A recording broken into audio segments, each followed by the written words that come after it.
Glory though, morning glory. What it is, Monday morning? Yeah. What we doing today? How we turning up?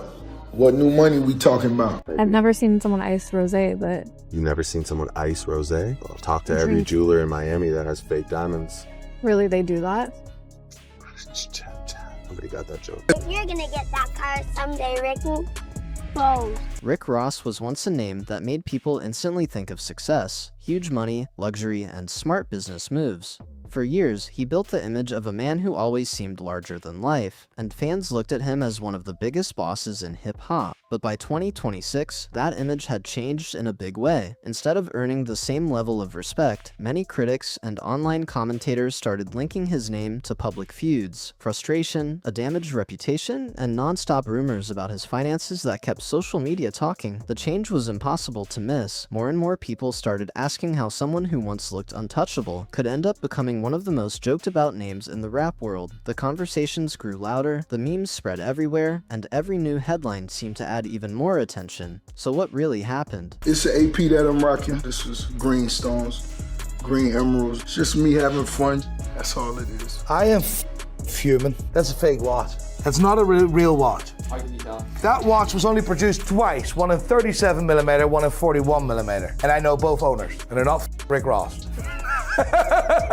How did an artist who once looked unstoppable slowly lose that powerful image? Why did public opinion shift so much over the years? And why did his ongoing back and forth with other rappers start getting more attention than the music he was releasing? To understand the full story, we have to go all the way back to where his journey first started and look at every major turning point that helped shape his career. Recently accused, William Leonard Roberts II was born on January 28, 1976 in Clarksdale, Mississippi, before moving to Carroll City, Florida as a child. Growing up around the Miami area, he saw two completely different worlds sitting side by side. Some neighborhoods struggled with poverty and neglect, while others showed off incredible wealth, flashy cars, and expensive lifestyles. Seeing that contrast gave him even more motivation to build a better future. 9 figures. How'd you get there? It's called hustling nonstop. I have 25 ventures and partnerships. Just got back from Dubai. I'm going to Canada Friday. Tonight we in the club out here in the strip club. We performing. Itself will cover all my expenses for the year. It's just that consistent nonstop balance. During high school, he became known as a talented football player and even earned a scholarship to Albany State University in Georgia. But that path didn't last long, and he eventually left school behind to chase a career in music instead, believing that was where his biggest opportunity was waiting. Early in his career, he performed under the name Teflon Da Don alongside his group Carroll City Cartel, before later adopting the name Rick Ross after being inspired by the story of Freeway Rick Ross. That new identity helped build the larger-than-life image that fans would soon recognize everywhere. Everything changed in 2006 when he released the breakout hit Hustlin'. You call it the Promised Land? It's the promised land. 300 acres, 60,000 square feet. It's a projects. It's bigger than the projects. Oh, it's three projects. Enormous. And a couple of football fields. That's a town. It's a town. Yeah, I'm just thinking about it. I'm sorry, it's a hood organization, but that's how I'm thinking. Right. It's beyond motivating. Yes. Oh, man. Do we make some noise for that? Hell yeah. Make some noise for that? The track instantly grabbed attention with its unforgettable hook, booming voice, and confident delivery. The excitement only got bigger after he followed it with his debut album, Port of Miami, which posted impressive sales and showed he was far more than a one-hit wonder. At that point, it looked like Rick Ross had officially arrived, and his climb toward rap superstardom was only beginning. Port of Miami exploded onto the charts, debuting at number 1 and selling around 187,000 copies during its first week. Ross, a quick Google search says that your net worth is $150 million. Is that accurate? They said it, duh!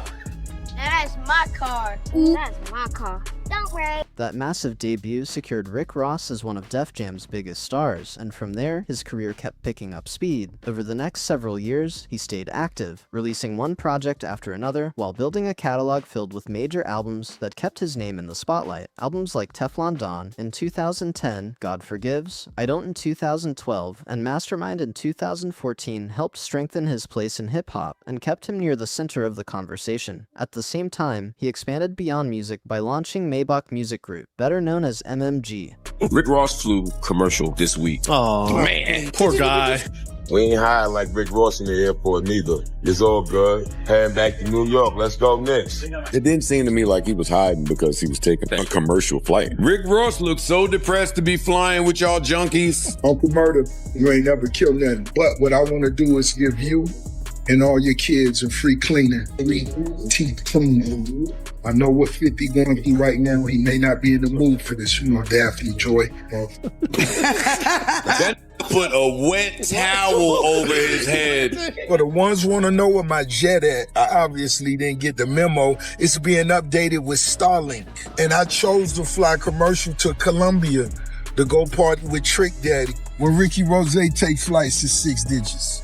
I'm going to get some Mounion. The shift was The label quickly became a major force, bringing together artists like Meek Mill, French Montana, Whale, and Omarion, giving Ross even more influence throughout the music industry and helping grow his reputation as both a rapper and businessman. Outside of rap, he kept adding new business ventures to his growing portfolio. His investments reached into real estate with several luxury properties, including a massive 109-room estate spread across roughly 235 acres in Georgia. He also partnered with beverage brands like Luc Belaire and Bumbu Rum, invested in the healthcare company JetDoc, released multiple books, and built an impressive collection of franchise businesses, including Checkers, Relly's, and more than 25 Wingstop restaurants across the southeastern United States. It looks like Rick Ross is going broke, okay? And he's now in damage control trying to clean things up, but it's too late. We've already seen how the boss is really getting down. That's an incredible number of businesses to manage at the same time. Looking at everything he accomplished, it's easy to see why so many people viewed Rick Ross as the definition of success. Music, business, investments, and branding all appeared to be working in his favor. But behind that polished image, small cracks had already started to appear, and as the years passed, those cracks became much harder to ignore. Several controversies followed him during the early years of his career. None of them completely stopped his rise, but they raised questions and gave critics plenty to discuss.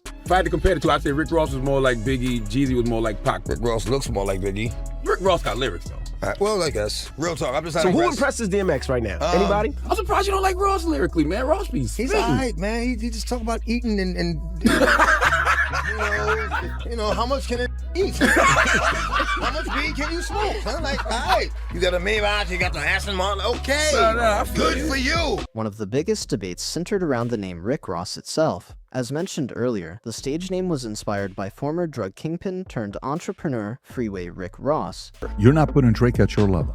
No, see, you might be, I could see it in your eyes, you might be confused. If Drake was what he thought, he would have been able to clear all this shit up, address it, and been moved on. I listened to some of it. My engineer it was horrendous. They lost an hour of their life for this shit. Listen to it. Yeah. Are they recovering? Yeah, trauma. It's tough. It is. However, many people argued it went beyond simple inspiration. They believed the identity had been adopted without permission. According to public reports, when William Roberts began using the stage name, Freeway Rick Ross was still serving a prison sentence after receiving a life sentence in 1996. During his time behind bars, Freeway studied the legal system, challenged parts of his case, and eventually succeeded in getting his sentence reduced to 20 years. Look, I want to do Aston Martin music minus Drake vocals. So no Drake vocals. After earning additional time off for good behavior, Freeway Rick Ross was released from prison in 2009. Once he returned to public life, he had the opportunity to publicly challenge the use of his name. On June 18, 2010, he filed a $10 million lawsuit in a California federal court claiming that the stage name Rick Ross infringed on his rights. What made you decide to tell the DJ not to play Drake's vocals on Aston Martin music? Let's enjoy it without him. If they want it, let them sing it, and that's cool too. But yeah, my DJ minus that. Let's go. The legal dispute continued for 4 years and drew major attention from both the music industry and the media, becoming one of the earliest controversies tied to Rick Ross's growing career and adding another dramatic chapter to the public conversation surrounding his rise.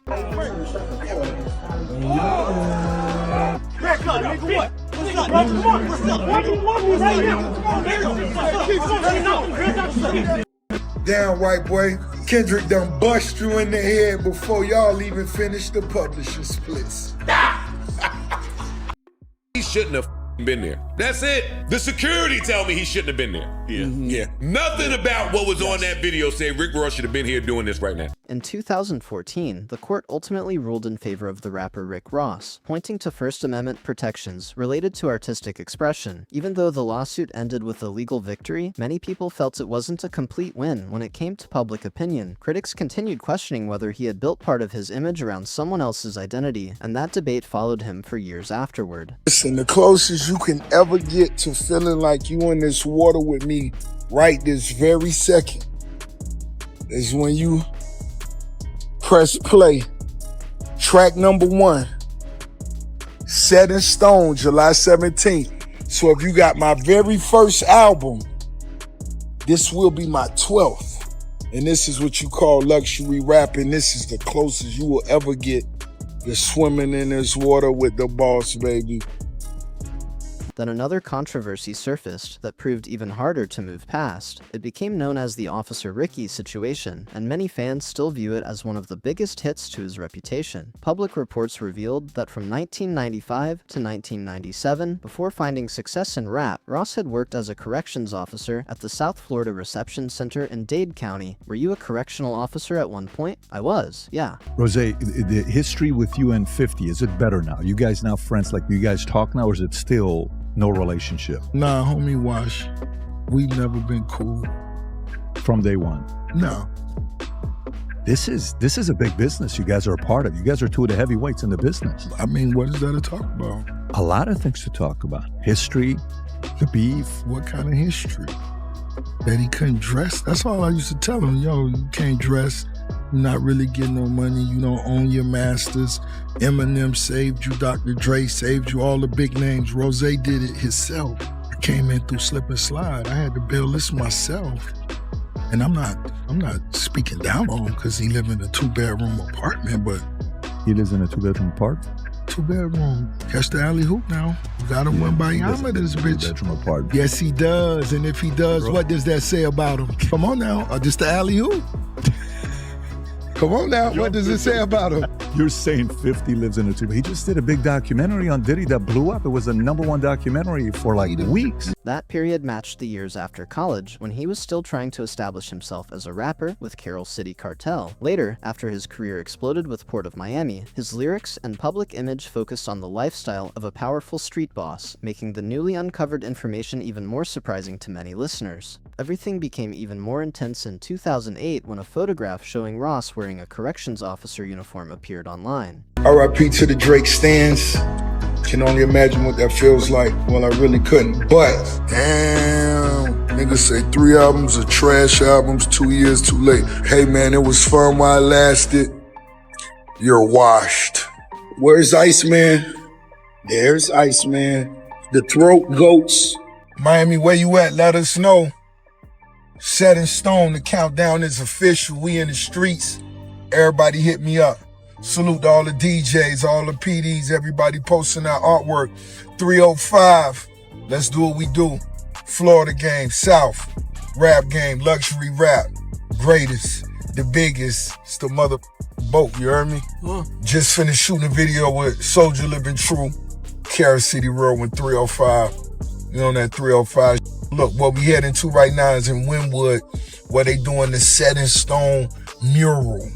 His first response was to deny that the picture was authentic, suggesting it had been manipulated. Soon afterward, however, the Smoking Gun published employment records that it reported matched his identity, including hiring information, salary records, and resignation dates. From there, the story spread everywhere, and the debate became impossible to ignore. To be fair, it's not hard to understand why he initially pushed back against the claims. During that era of hip-hop, having a background in corrections or law enforcement could seriously affect an artist's credibility, especially if their public image was built around presenting a completely different lifestyle. Even years later, people continued bringing up the controversy whenever his authenticity became part of the conversation. Even so, the records kept the story alive, and Ross eventually acknowledged that he had worked as a corrections officer earlier in his life. Yeah, man, so little choice. Dr. Down, man, we out here, man, live in effect on the park block, man, outside, man.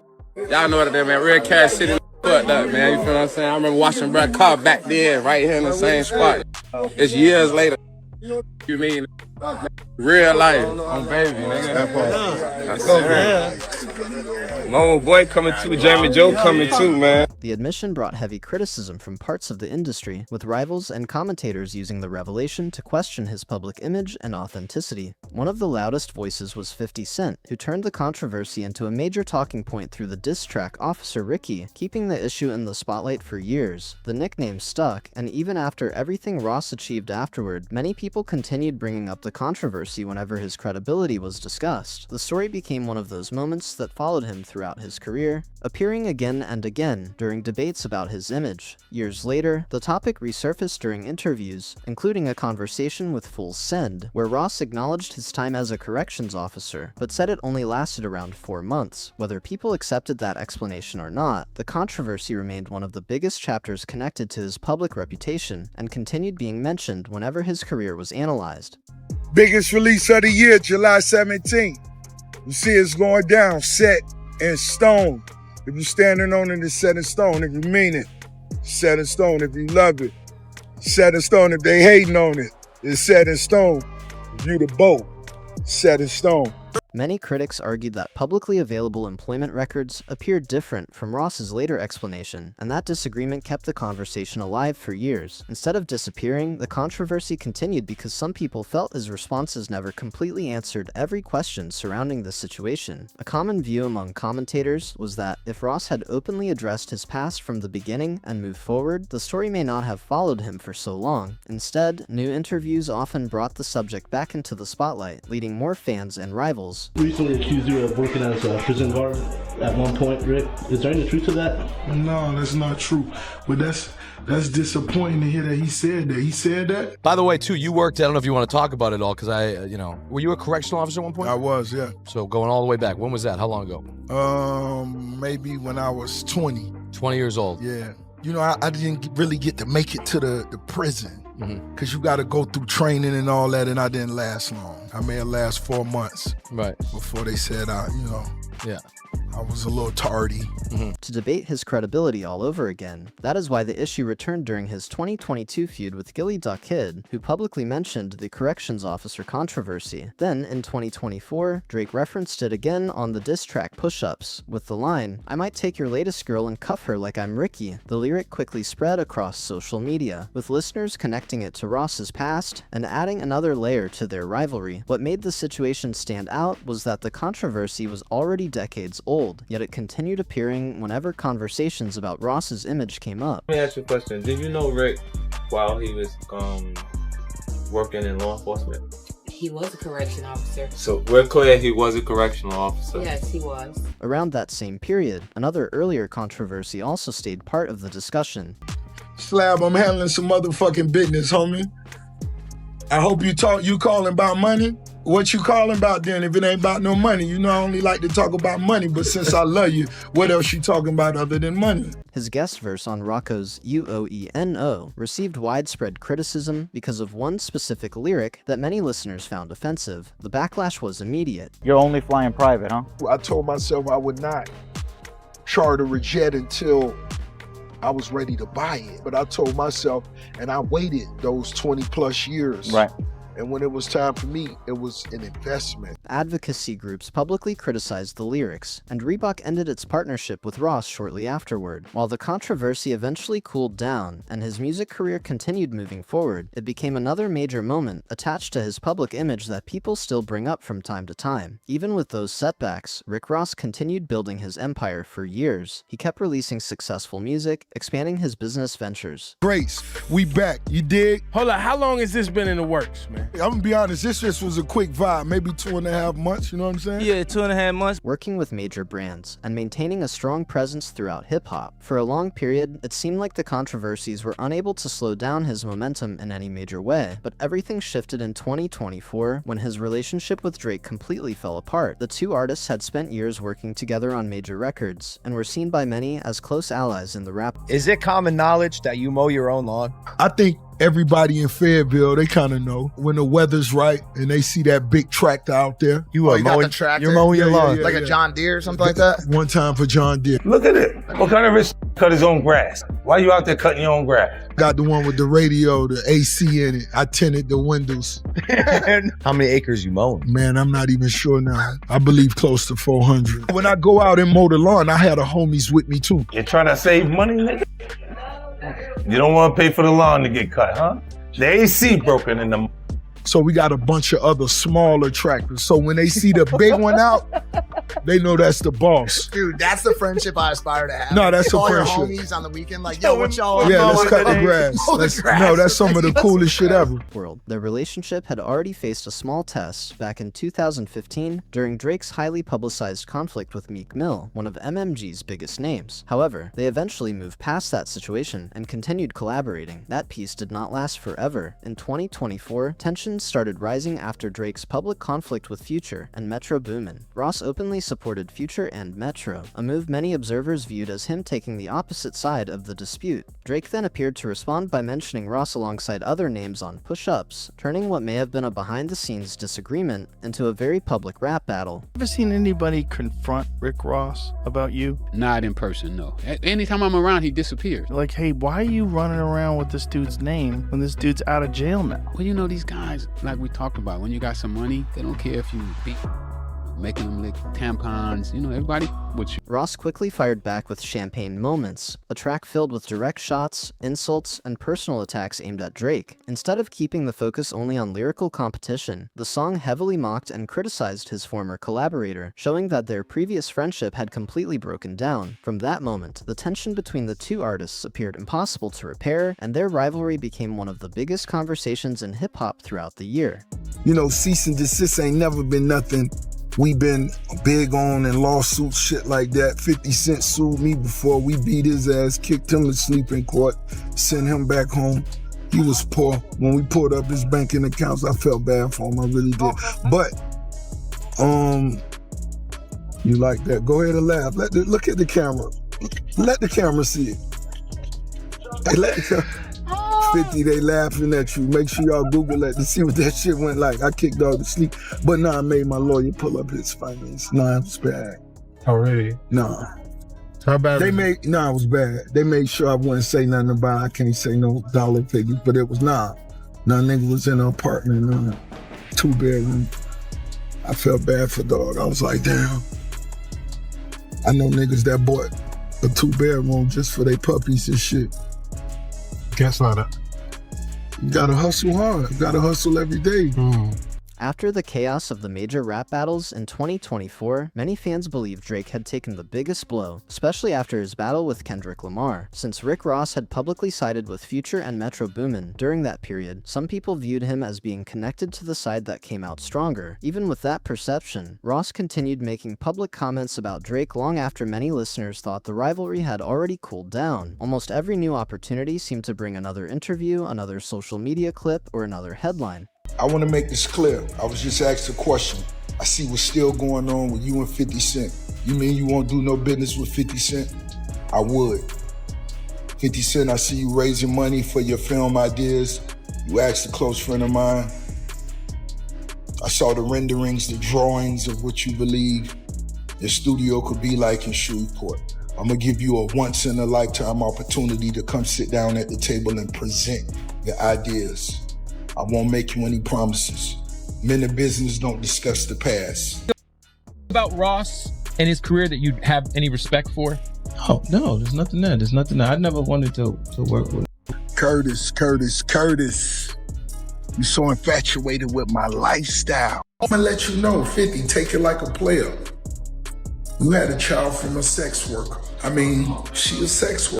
For Rick Ross, there's certain artists that it would say things about 50 Cent and that would generate their energy. 50 Cent had some huge records when he had the biggest producers and artists around him putting them together. That's why right now you can't make nothing. The whole career has been based on it. Involving his former collaborator, when Drake appeared to reference Ross on the song Make Them Pay from the Iceman project, Ross did not ignore it. Instead, he responded publicly by sharing negative reactions toward Drake's release and reading critical comments on camera. Not long after that, he discussed Drake again during an interview with entrepreneur Patrick Bet-David. During the conversation, Ross criticized the project, questioned praising Drake's musical direction and made comments about certain parts of his style. The discussion continued during another appearance, this time on a podcast with Fat Joe and Jadakiss. The topic came up again, and Fat Joe admitted he did not fully understand why the tension between the two artists was still continuing. Defending yourself after being mentioned in a song is one thing, but many observers felt the constant back and forth had gone far beyond a simple response. Instead of allowing the rivalry to disappear, Ross kept bringing more attention back to the situation, keeping the feud alive weeks after many people thought it should have ended. That pattern began changing how some fans viewed his public image. Rather than appearing completely confident and focused, some online commentators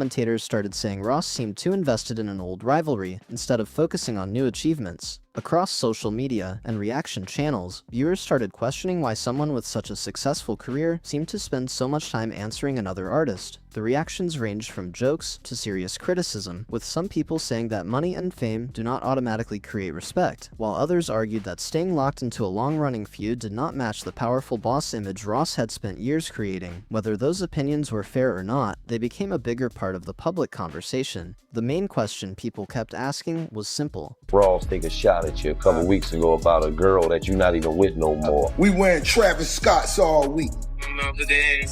Girl. What is it with you and Ross that's just been going on for so long? Nothing else works. For him, outside of mentioning me. When things get bad, you mention me. It gets covered further. I get covered across the board. They get covered on the hip-hop blog. It is what it is. And you watch, because I have nothing else to say. You just see it happen periodically as it goes. You know, you see that big white elephant, that property he lives at? It costs more than the nightclubs. He's in the nightclubs. What kind of rich cut his own grass? Why you out there cutting your own grass? You're trying to save money, nigga? You don't want to pay for the lawn to get cut, huh? Ain't nothing wrong with cutting your grass. Why continue returning to the same rivalry when there seemed to be little left to prove? That curiosity only grew as more stories about Ross began gaining attention. Behind the luxury cars, you know, cease and desist ain't never been nothing we been big on, and lawsuits, shit like that. 50 Cent sued me before. We beat his ass, kicked him to sleep in court, sent him back home. He was poor. When we pulled up his banking accounts, I felt bad for him, I really did. Expensive jewelry, massive properties, and carefully built image, new reports, and fresh controversies gave critics more reasons to question whether everything was as strong as it looked from the outside. For years, Ross had presented himself as a symbol of success, wealth, and business power, but as more situations developed, some observers started wondering if that image was beginning to show cracks. There's going to be some diss tracks at some people in the album that's coming out. Some names will be called out in the album that's coming out. It's a good chance. It's a good chance. Yeah, it's a good chance. Is there going to be like a Leroy in there, Bruce Leroy type of thing, or no? Oh, that was a nice alley-oop right there. 50 Cent, you saw he threw me the alley-oop about your son. Yeah. That's a nickname. Bruce Leroy. Yeah. That should be a song title. Who could it be? Might not be too late. It might not be too late.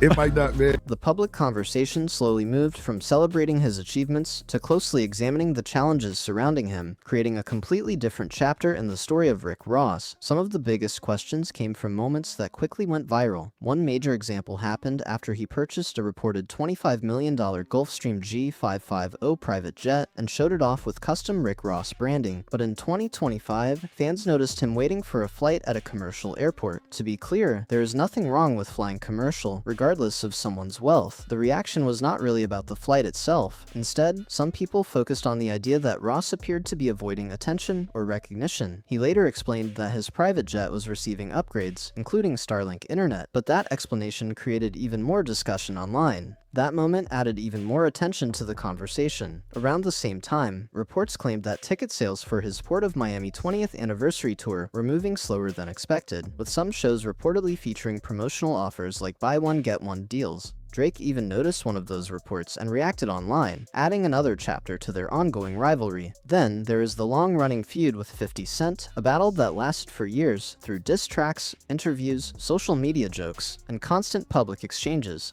Even today, many fans still bring up Officer Ricky whenever that rivalry comes up. Together, these moments helped create a growing perception among some critics that Ross was spending more energy defending his image than simply allowing his achievements to speak for themselves. At the end of the day, Rick Ross remains one of the most successful rappers of his generation. He has released major albums, built impressive business ventures, and created a career that many artists would dream of having, but his journey also shows just how powerful public perception can be. When someone builds a brand around being larger than life, every contradiction, mistake, or controversy can become heavily examined. Looking back, there are several lessons people can take from his story. First, being open about your past can prevent unanswered questions from growing into bigger conversations. Second, the image you create can become a standard that people expect you to maintain forever. And finally, not every disagreement needs a response. Sometimes walking away can make a stronger statement than trying to win the final argument. Whether you believe Rick Ross has hurt his own legacy or think he has been judged too harshly, one thing is clear: the way people view him today is very different from how they saw him at the peak of his career. His story is still being written, and the next chapter will depend on what he does moving forward. Will he continue facing the same questions, or will his accomplishments once again become the main focus? If you enjoyed this video, make sure to like, subscribe, and share it with another hip-hop fan. And most importantly, leave a comment below and tell us your opinion. Do you think Rick Ross damaged his own legacy, or do you believe the criticism has gone too far? Thanks for watching, and we'll see you in the next one.